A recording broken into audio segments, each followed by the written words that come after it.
Hey friends and fellow cross stitchers, welcome to my wonderfully chaotic sewing room.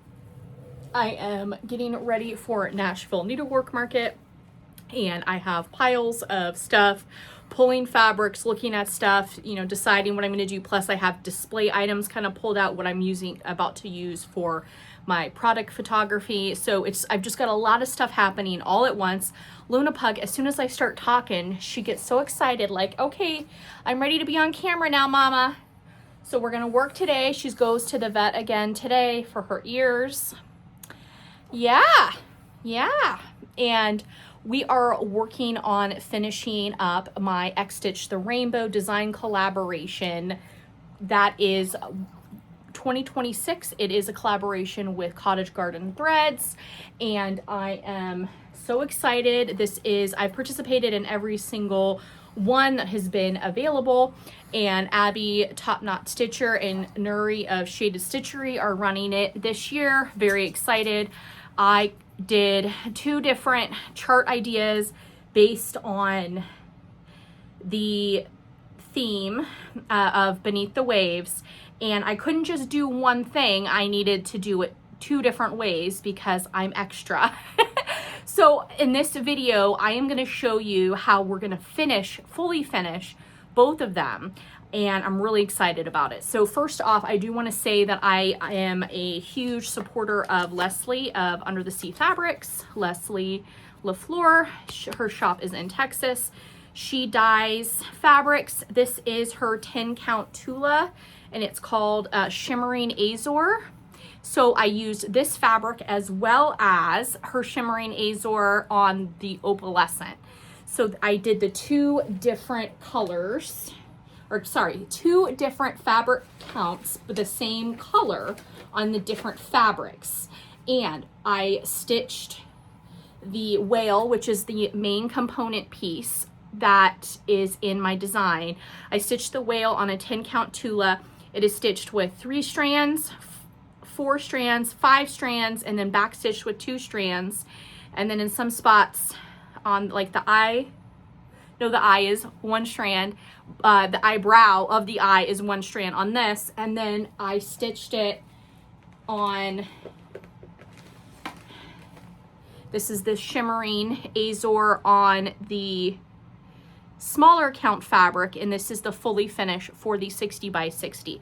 So we're going to do a traditional finish on this with a round embroidery hoop, very straightforward, but the fun part is going to be the fully finish of this, and I am using Sue Spargo wools.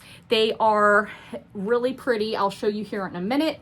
I've got the chart, the patterns, the sewing pattern, and the wool applique. All of that is going to be in the pattern pack, so you can follow along and you can fully finish this. I will say I am a novice quilter and I am an enthusiastic but novice wool applique creator.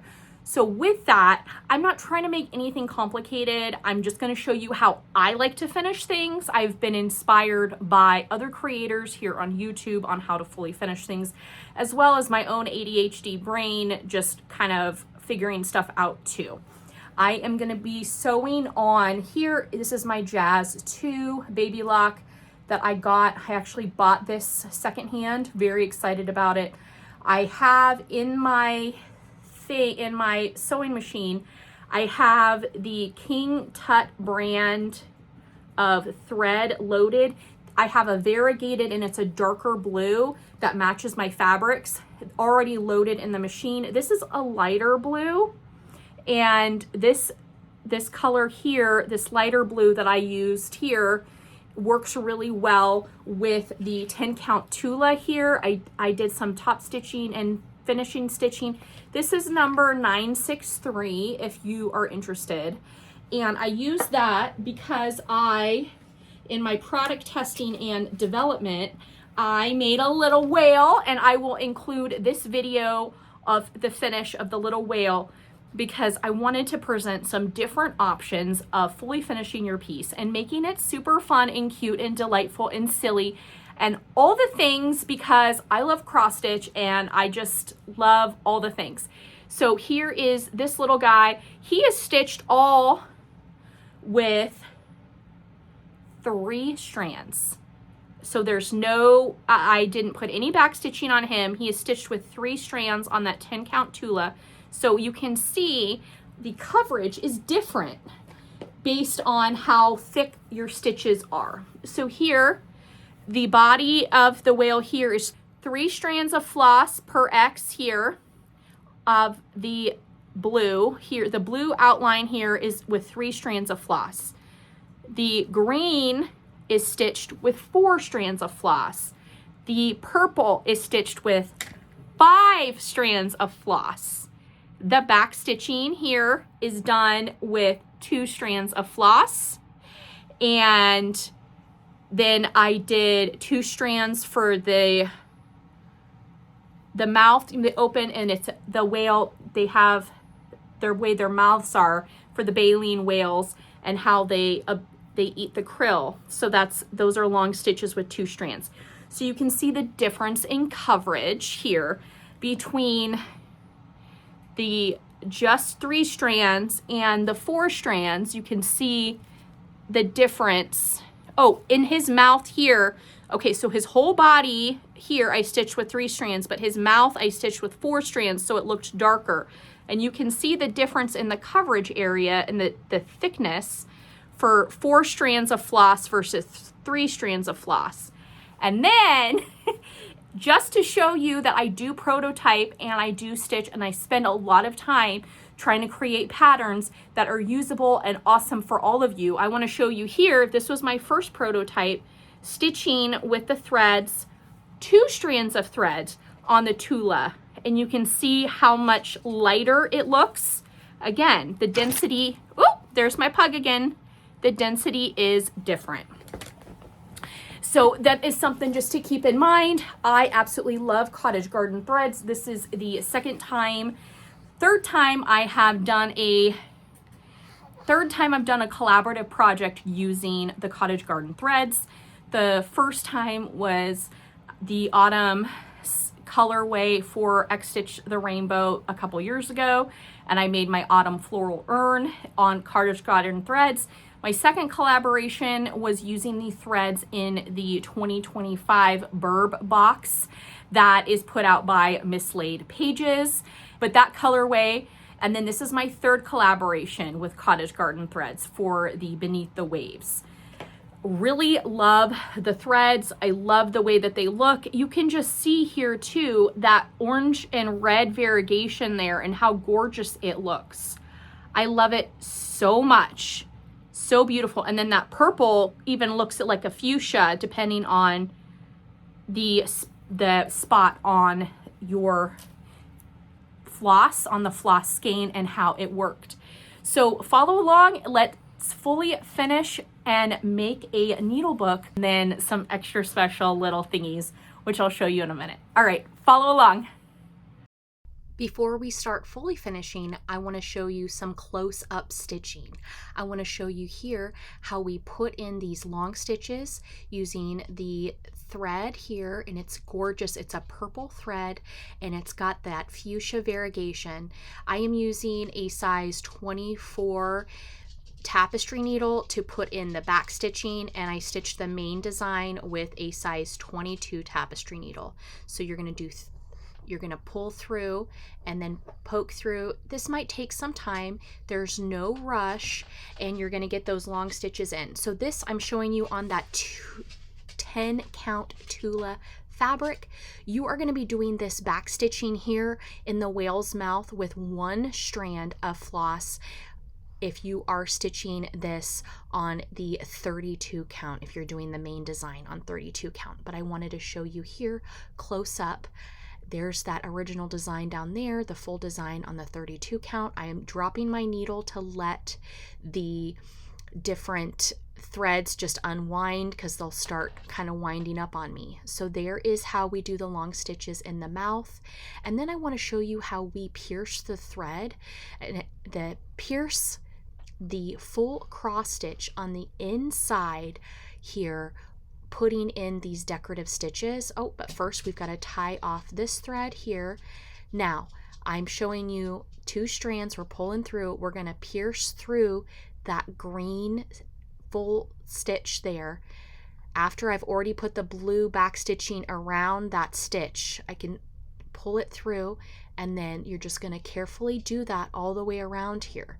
So I have the back stitching of the orange done around that purple. I have the blue back stitching done around that center green stitch, and then I am pulling the final pieces here through at the end, this thread through the center of that full cross stitch. So there it goes, and we'll pull it through. So that is how you do the back stitching components on these motifs here, and you can see the variegation. It is so gorgeous. So you're going to pull it through. I use the back of my finger here, and I have the whale on a nurge hoop, and I'm pulling and just using some counter pressure here to help me get through that center piece right there and pull it right through. So I hope that this was helpful in stitching the whale motif.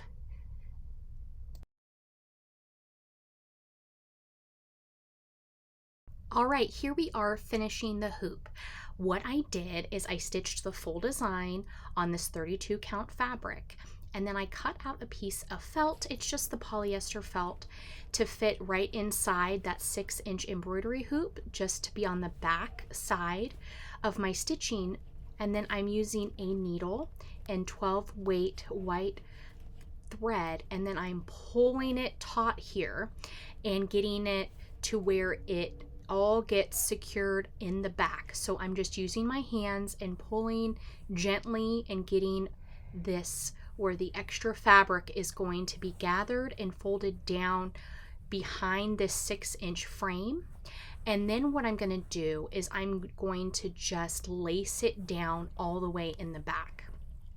And then after I lace it, I decided to also cut another piece of felt.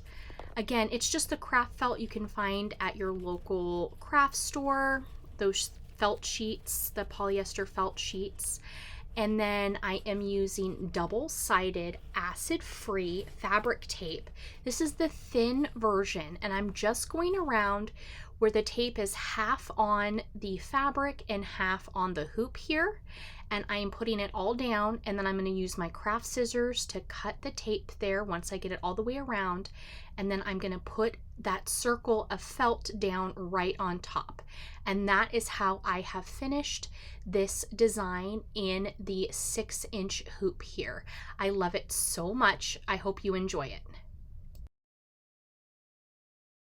Now what we are going to do is we're going to cut this guy out, and I have a template for him.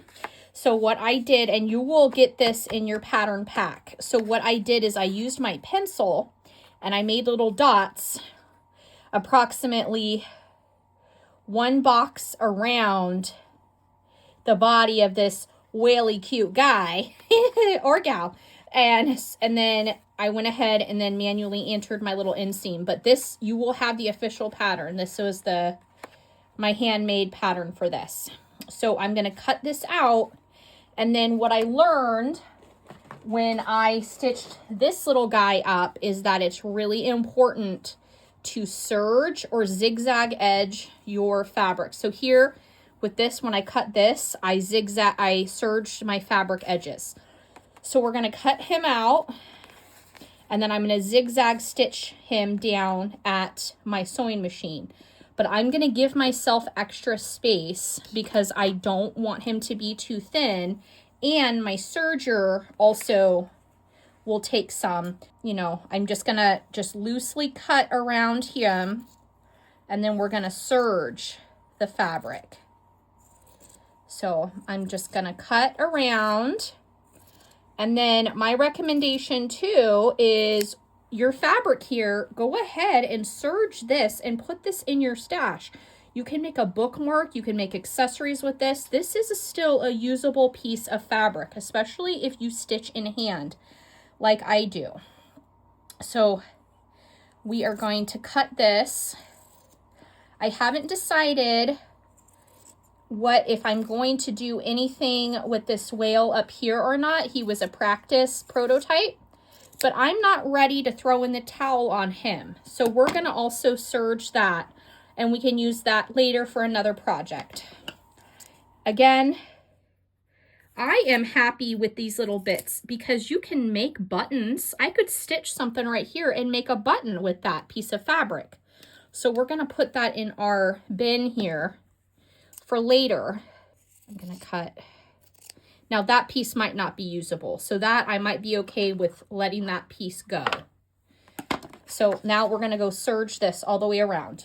Okay, I roughly went around the whale here, and we're gonna have the iron here in a minute. As you can see though, I was a little nervous, so I did not cut too close, but I'm gonna use this template now to cut out my interfacing. And I want the side that's going to attach onto the whale to be what I pin down and cut. I'm going to cut this out. And these edges, when I'm at the sewing machine, I'm just gonna go slowly around the curvature here. I have a walking foot on my sewing machine right now. You can use whatever foot you feel comfortable with on your sewing machine.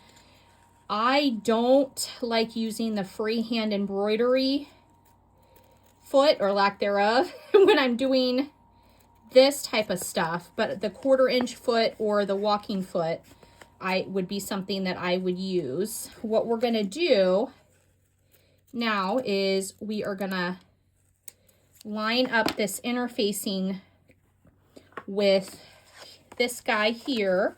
I've ironed him already, but we can iron him again. One thing I do is I do cut my threads as I go on my back so that I don't have any threads popping out or peeking out through the fabric here. And I'm using the side that is got the adhesive, and then we can look in the light and just kind of, we can line him up and get that exactly where he needs to be. We can do a little peeky-loo here. Make sure.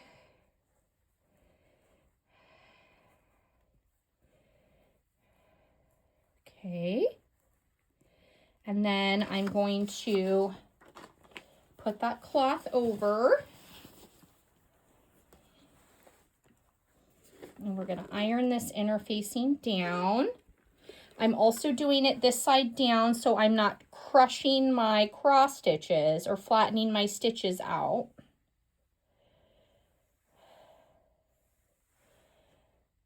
And so once we get this interfacing on, then we got to do the backing fabric for the whale as well. So we got to cut that out with this pattern. So I can't decide if I want to do the same backing fabric I did the first one, or if we should try something else. My gut is telling me to try something else.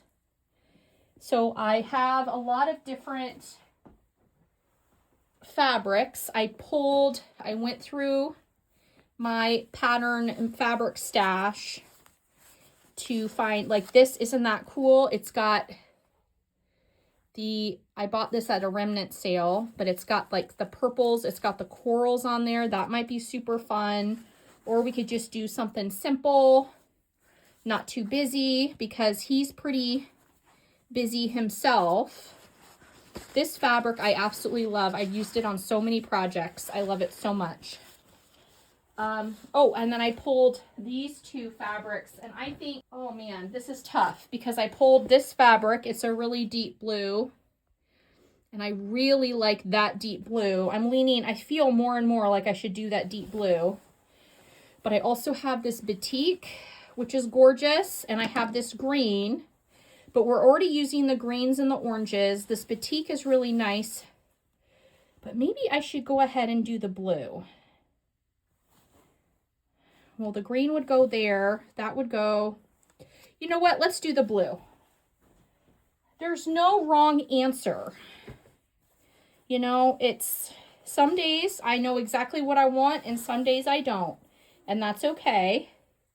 There's no right or wrong answer. So I've got to make sure that I'm cutting the correct way here. I'm going to move him aside and I'm going to iron this first. And this is an unmarked fabric. It doesn't have the company color or anything on the selvage for me to tell you what this is. And I am sorry about that.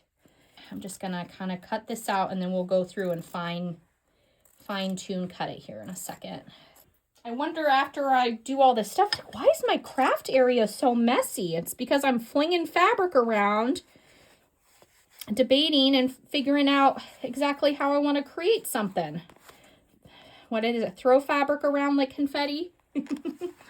So we are going to cut this out, get this ready for the machine. So we are going to place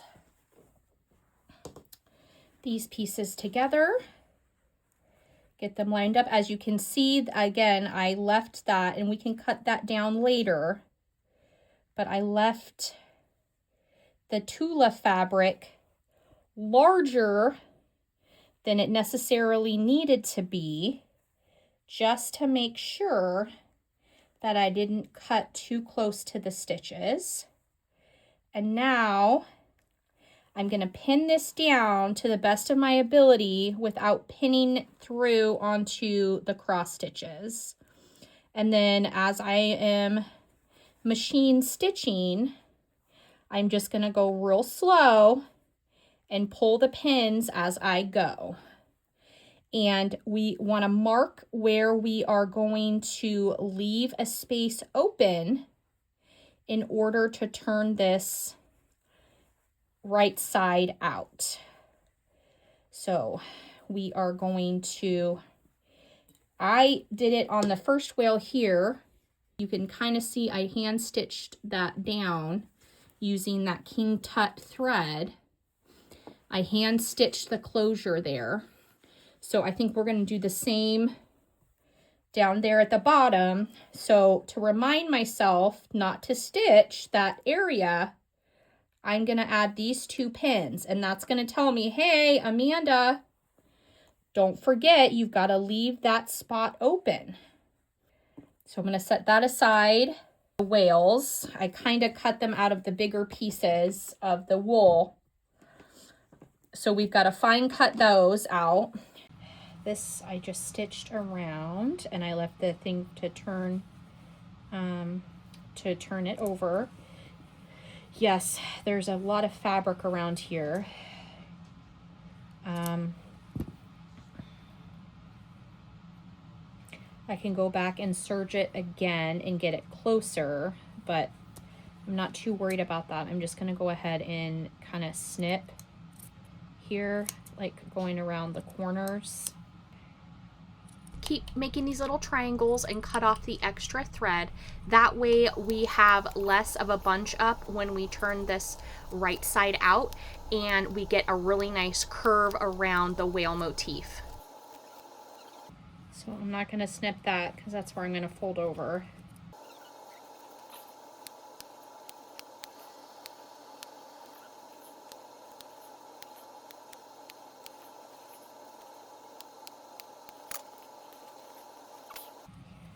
I didn't trim anything near where we're turning it out because I didn't want to distort the fabric, and I want to keep it where it was serged around. I'm just using my fingers to just gently press this through and get everything put in. You can also use an owl if you don't have long fingernails, but we're just trying to round these edges and really take the bulkiness out so it's nice. All right. All right, here we go. I am going to show you, I've already done some of the steps, and I'm going to show you what I've worked on so far. I decided to pre-cut out or pre-trace my wool applique pieces that we're going to use. I'm using the Heat and Bond Light. This is a adhesive sewable. I even keep my smaller pieces for when I want to do wool felting or wool applique and I need smaller pieces. So I keep that. And you always want to cut the opposite direction. You always want to draw it the opposite direction because you're going to be attaching it down on the wool. And see, it's got like a ribbed look here. That is the sticky adhesive that it's going to stick down to. So I decided, and you're going to have these patterns in your pattern pack here. So this is just an abstract Antarctic scallop.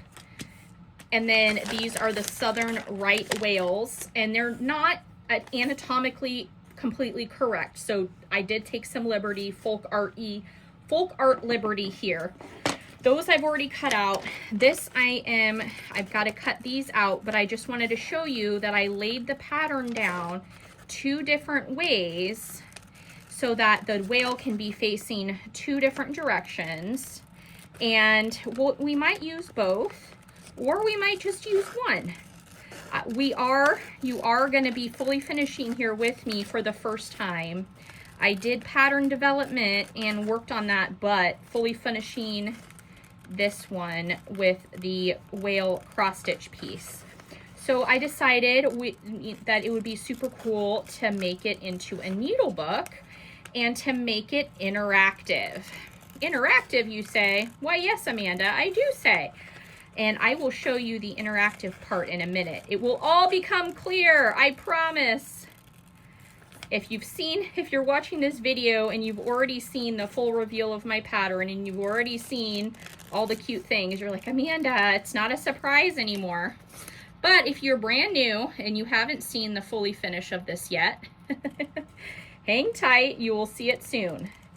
So I am just cutting this out, and we are going to turn on the iron here in a minute and use that to iron this down onto our wool.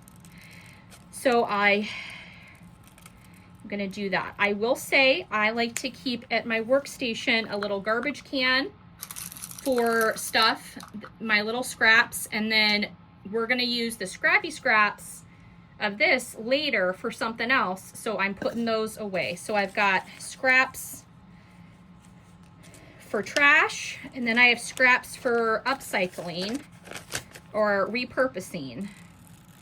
So we're going to cut these out. This is pretty straightforward. I was encouraged to try these scissors about 4 years ago, and I created and wrote my wool applique book that got published in 2022. So it's been about 4 years. I've had these scissors. They're not the best on the market, but they're also not the worst. And I really like using these just for my wool applique projects, but then I found myself using them more and more, not on my wool applique because they're nice and sharp. So I definitely think I need to buy a second pair or get these sharpened. I know, what a burden to have. Oh darn, I have to buy more scissors. I did get from Feral Notions, a creator, she makes the coolest sewing rulers. So I went on her site and ordered retail. I ordered this ruler here from her. She makes these rulers, which are amazing and they're adorable, the quilting rulers. And then it even comes with the backer thingies to help them so they don't slide. And then I bought this scissor sticker pack from her where you can write fabric only, or you can put those stickers down on your fabric scissors. So I thought that was so fun. And then these are these scissors. They're the Karen K something, Karen K. But I have these scissors on one of my idea list boards, trying to keep all my supply lists encouraging things together.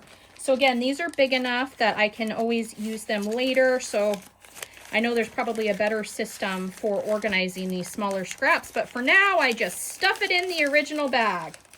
That's future Amanda's problem, right?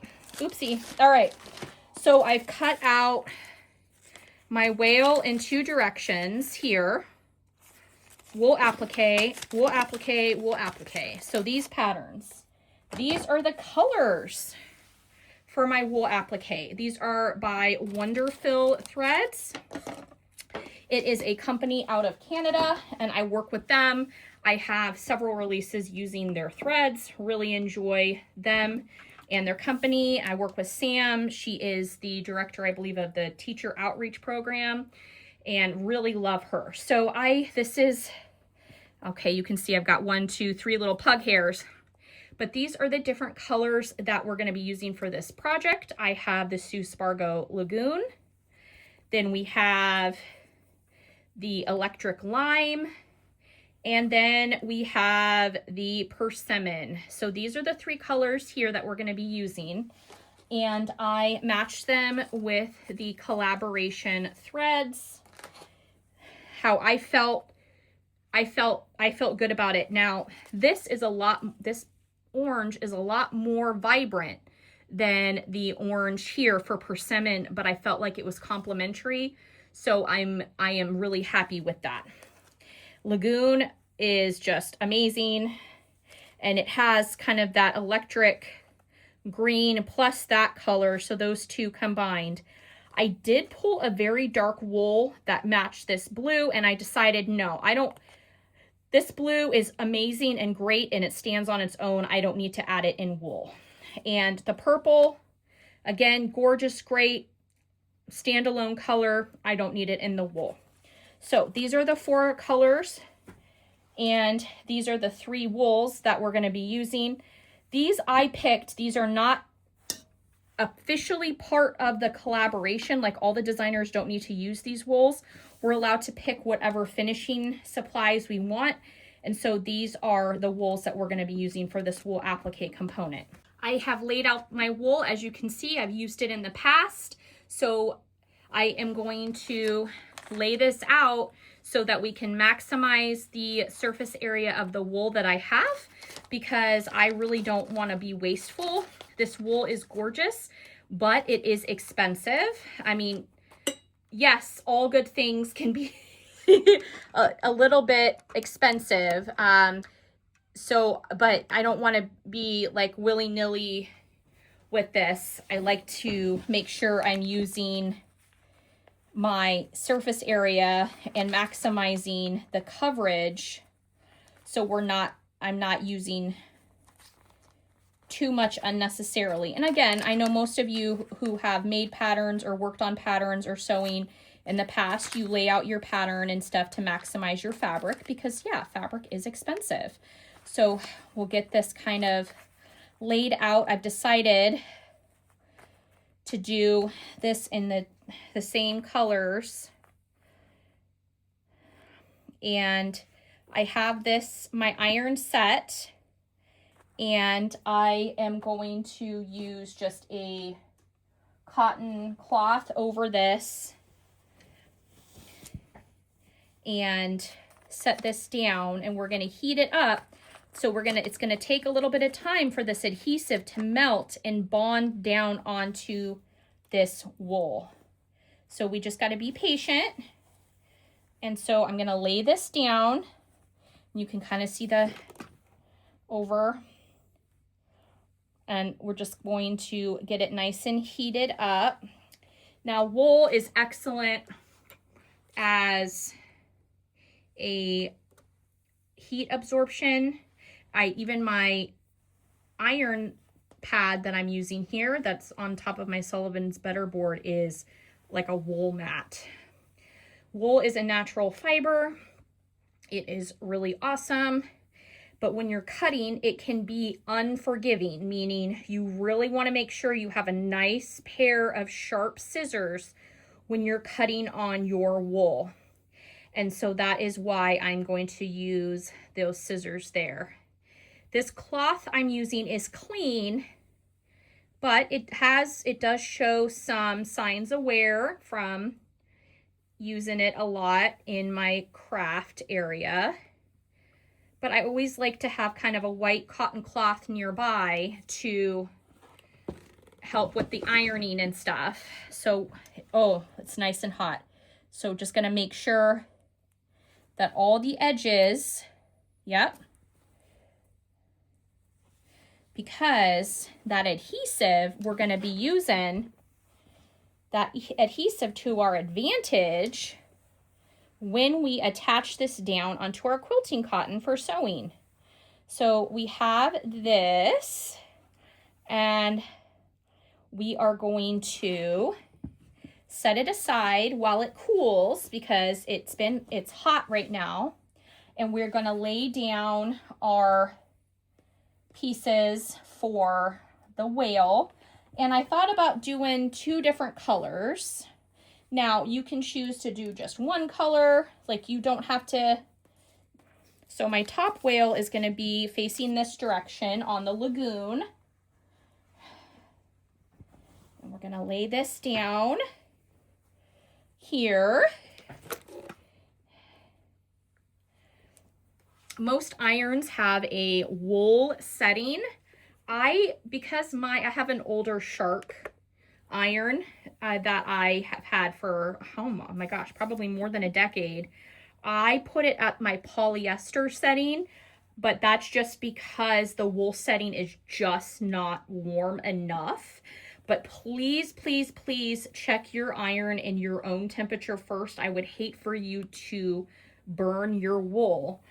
So always start at the lowest heat point possible. And then if it's not working, then you go up, you can add your heat. Okay, so that went good.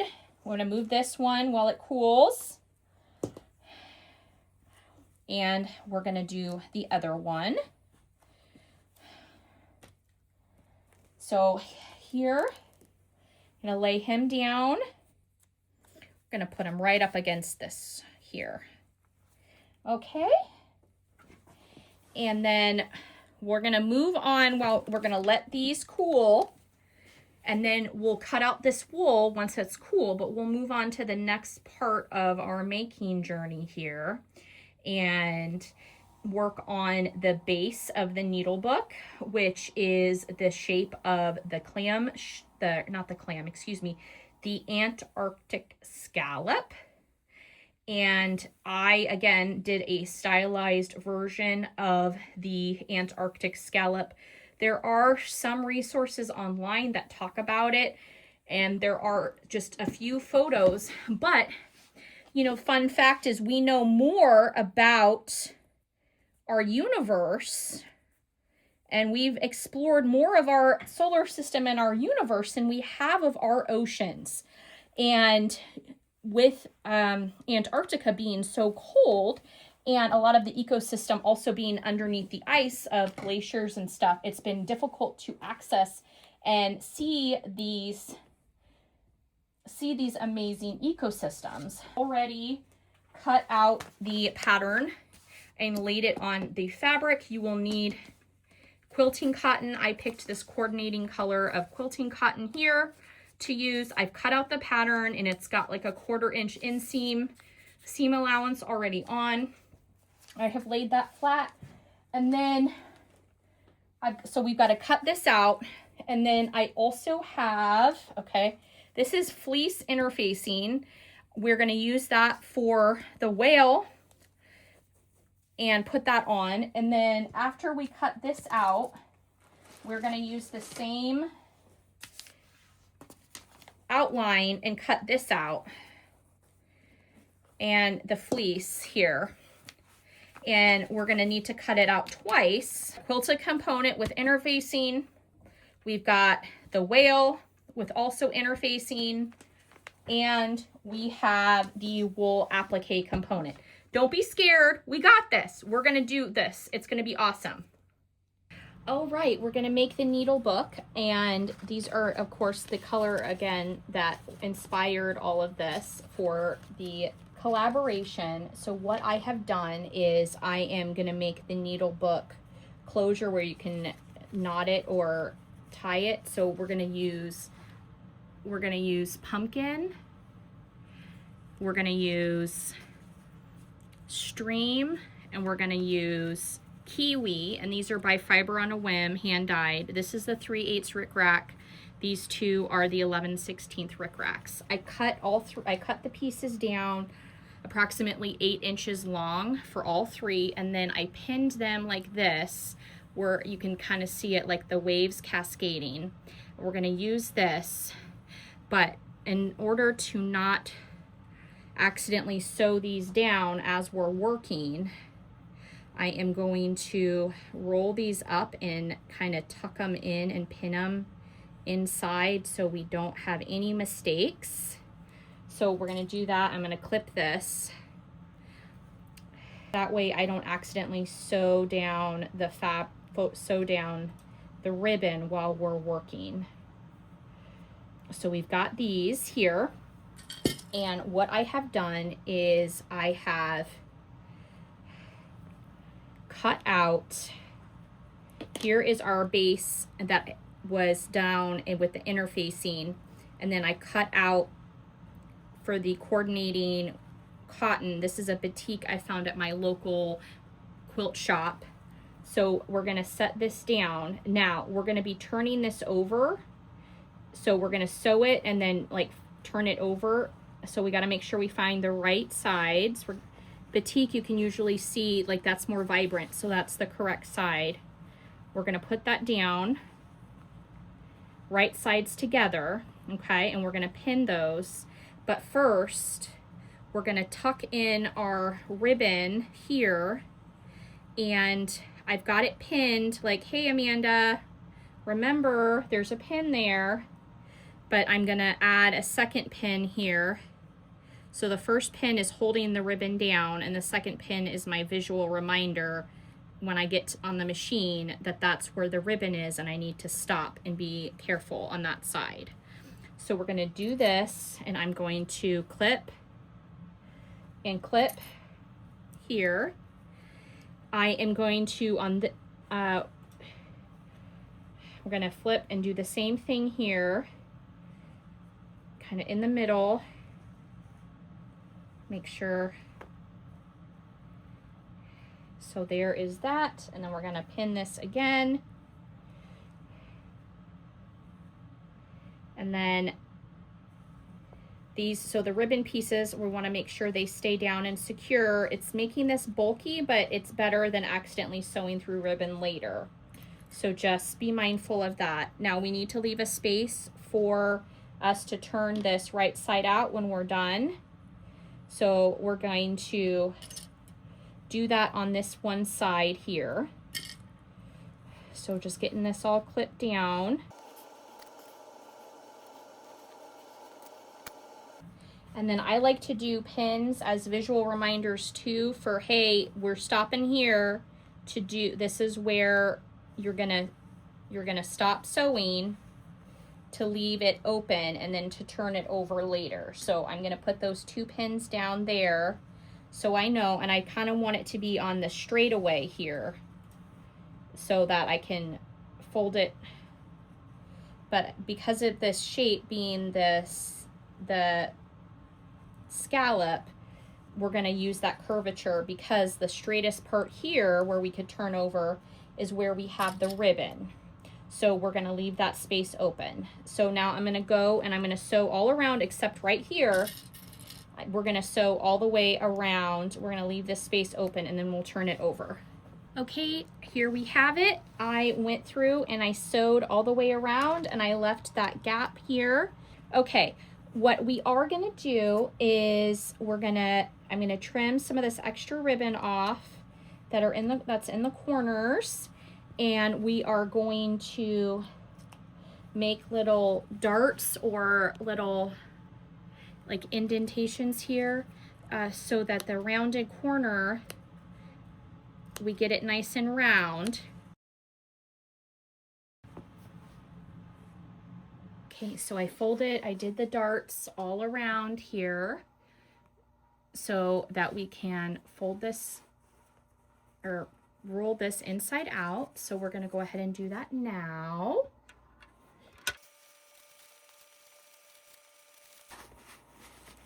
And I can just using my long nails, but you can also use an owl to get these corners. Get that corner, come around. Awesome. Oh my gosh, it's looking so good. All right, now what we're gonna do is I'm gonna iron this, and I'm gonna fold over this and kind of sew a border down around this. Okay, now I ironed it. And then I just clipped this a little bit to help us fold over the edges and get that rounded corner here better. And then I'm just gonna go to the sewing machine and sew this up. Of course, you could hand stitch this down. You don't have to use the sewing machine. So I'm just folding over and pinning as I go. So I'm gonna do that and get this closed. All right, I pinned this all around. It might be faster for me just to hand stitch it, but I am gonna just try it at the machine. Get all of these little ends tucked in.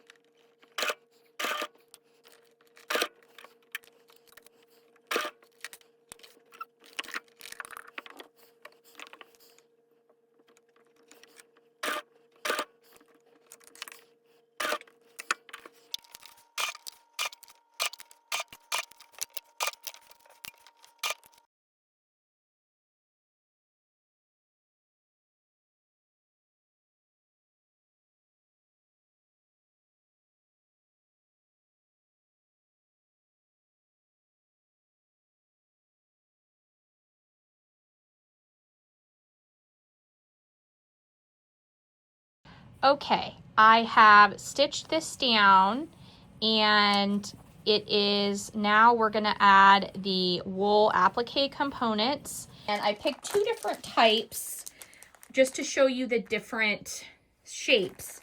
But these were available at Dollar Tree, Dollar Store. I know the store, it's a $1.25 now store, and it got bought out by Dollar General, so they're raising prices on a lot of stuff. But I want to say I paid $1.25 for these three, the set of three. There is this corner one too, but for this purposes of this video, we're going to use two of these. These are the gift tags, the metal tags, and let's measure them so you know exactly what we are working with. Are approximately 2 inches by 4 inches, 2 by 4, not accounting for that the area there where you don't see because of the arch. And I've done some prototypes and stuff trying to make this needle book with an attached pocket and stuff like this, and I really didn't like that with the pocket where the metal can be taken in and out. So I've decided we are going to just attach this down, and then underneath it's going to be permanent, and then I'm going to hand stitch the pieces down here, and it's going to be secure and metal there for all of time and eternity. So that is what we're going to do. Now, the back of this has that adhesive, so when I put it down, it's going to like adhesive this down, and that's okay. I'm also was thinking about putting some double-sided craft tape on this so it doesn't move, and then just put both down and then really secure it down. So that is what we're gonna do. We're gonna tape this down here, and we'll do a couple more strips of this. I love the double-sided fabric tape. Their stitchery tape, that's so Emma makes a acid-free fabric tape, and I got this. This is a generic fabric tape, but I like it. It has been working well for me, and I am trying to embrace tape more. So we are going to tape this down. And I got these metal pieces at the dollar store, $1.25 store. They are approximately like 2 inches by 3 inches. The gift tags, they were $1.25 when I purchased them in 2025. It is now 2026. And it's hard. I'm trying to do this while looking through the camera. That doesn't work. So I got to move my camera. All right, hopefully that's a little better for me so I can see what I'm doing, because I was trying to do it while looking through the camera instead of looking directly at my piece. So just trying to get that. So it's like, wait a minute, you're not fabric, you're metal. I don't want to stick to you. Like, please be patient. What is it? Please be patient with me. I'm from the 1900s. All right, so the placement of this, we kind of want it centered, but we want this under here where we won't see it. So let's place that there. So we've got tape there, and then we've got the adhesive on here. So we will put this down, and there, it's that adhesive. And then gotta make sure the iron is on. So I'm just kind of flipping it to turn it on. And we're gonna do the same thing with the tape on the second side with the metal. It has been so much fun working on this project. I absolutely love collaborating with XStitch the Rainbow and all of the amazing artists and designers that also work on the project. So every year you have to apply. They don't just accept anyone. You can apply to participate. And if you're selected, you have to follow the rules and the guidelines and, do all the things to make sure it's a successful collaboration for everyone, from the stitchers to the shop owners to the people running it, which are Abby of Top Knot Stitcher, she's amazing, and Nuri of Shaded Stitchery. They are both the facilitators, coordinators of this, and I really appreciate them so much. And it has been such a joy to work on this project. I really enjoy collaborative projects. If you have watched my YouTube channel at all, my Flosstube channel, I really love talking about collaborations, designers that do collaborative projects together, and bringing industry people together, because, we are all in this together. And, not to sound too corny, but when the tide rises, all boats float, which means, it's awesome to do all of this. So the collaboration this year with Cottage Garden Threads is awesome. Love their threads. I love their packaging. I love what they're about. And then I also work with Wonderfill threads. And I say work with, I purchase all of my products and stuff wholesale. They don't pay me or anything. I'm a active and happy participant to use their products. I am I love Wonderfill, so I'm using the Wonderfill wools here, and really love, really love the Wonderfill wools. And these are Sue Spargo wools. She does a lot more of the wool felting, wool applique, and the really awesome stuff.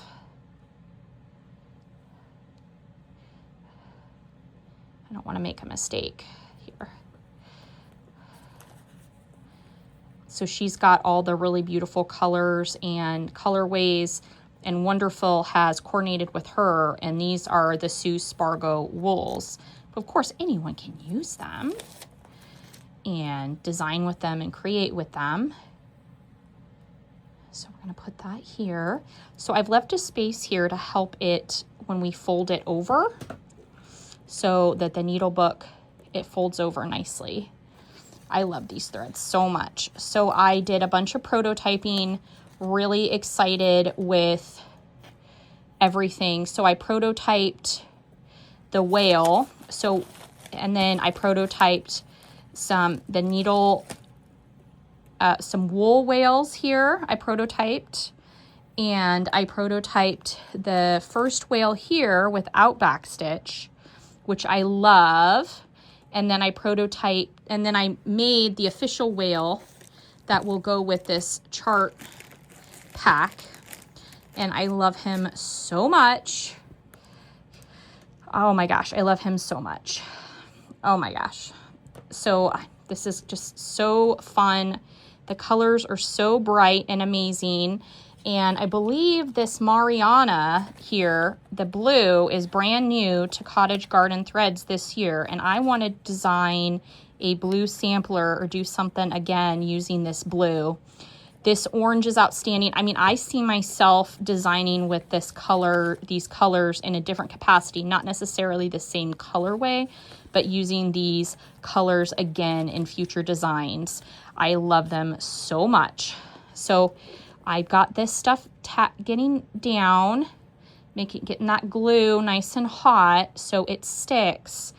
And then I am going to hand stitch this down, and I'm going to use the orange and hand stitch down these metal pieces.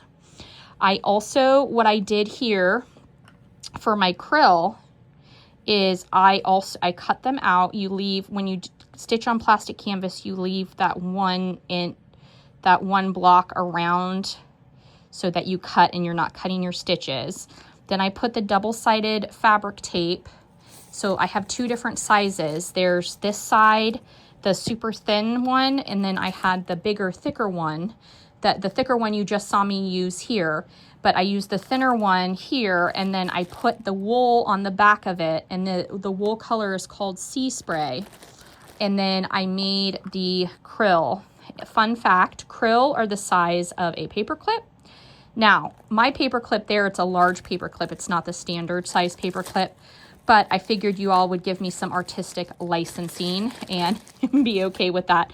So you could finish these as little paper clips, but I thought they would be better to make them into needle minders. So we're going to add magnets on the back of that, because that's what's going to use to stick onto this. And I'm so excited. So did we get all the edges here ironed down? Yes.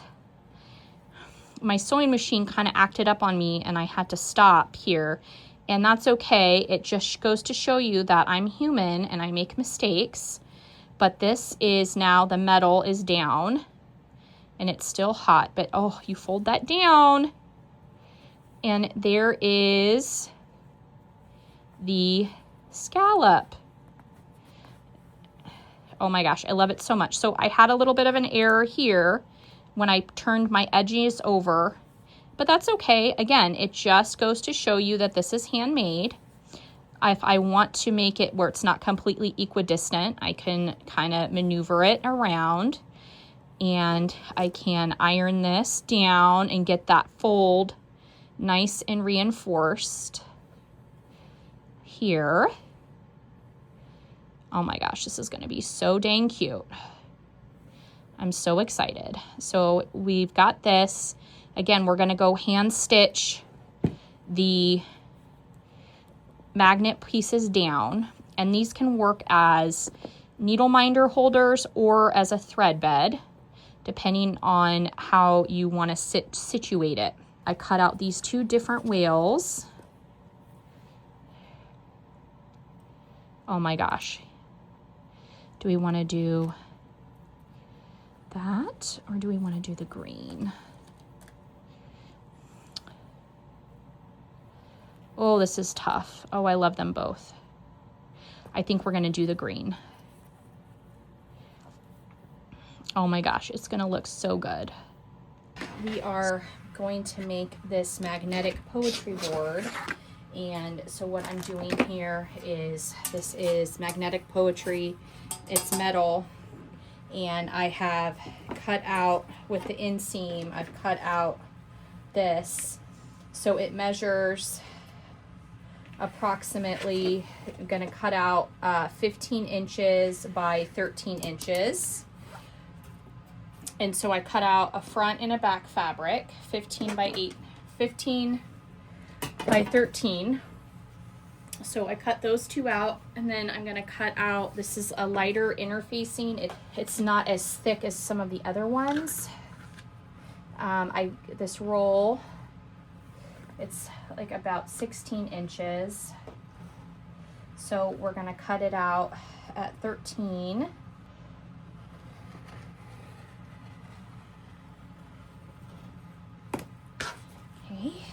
And it does have a curvature, so we're gonna add that in.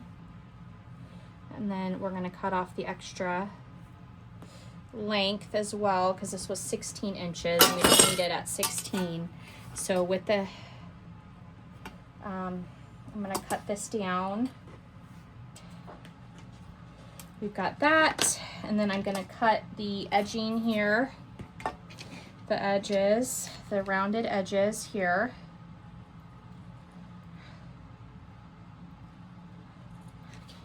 So this final is here, and we're gonna iron the interfacing down. I'm gonna have the whale and the krill, spot for the threads. Now I'm going to show you the final result. I debuted this video on Instagram, so it is set at a different aspect ratio, but I hope you enjoy. I loved doing this project, and I hope you enjoy it too. I want you to remember that you matter, your stitching matters, and collaborations are awesome. So I hope you enjoy the Cottage Garden Threads Beneath the Waves 2026 XStitch the Rainbow. Is this a blank slate? Well, it's a magnetic slate used for poetry, for making those magnetic poetry boards. But you can make this amazing and cute little activity board to help you stitch all the designs from the Beneath the Waves XStitch the Rainbow 2026 design collaboration. So in my pattern pack, you will get the applique of the whale. Then you're gonna stitch with these 4 colors, all from Cottage Garden Threads, Citrus, Mariana. We've got Sizzler, and we've got Sea Change. I'm gonna go ahead and stick that to my board so they are within reach. And then I'm gonna need my needle book. Boop. And in my chart pack, you get the pattern and directions to make this adorable needle book, and you open it up. Boop. It's magnetic, and you can hold your threads and your needles with the cutest little krill. What do krill do? They support the ocean's ecosystems, and the southern right whales love to munch on them. You can use this cutie as a pin cushion, or you can hang him up and put your pins in vertically. Boop. And then you can hang up your little krill and your needle book if you need to use it, or you can put it on your lap. But if you're like me and you have little pug babies or little animals that like to sit on your lap, you can't, your lap is just for stitching. So you can put your needle book there, and then more cute little magnetic krill. And the whale is getting to it.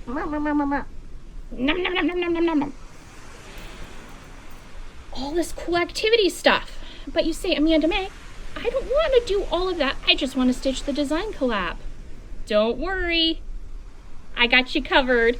You can stitch the krill and the southern right whale right here. Woo! It's stitching time.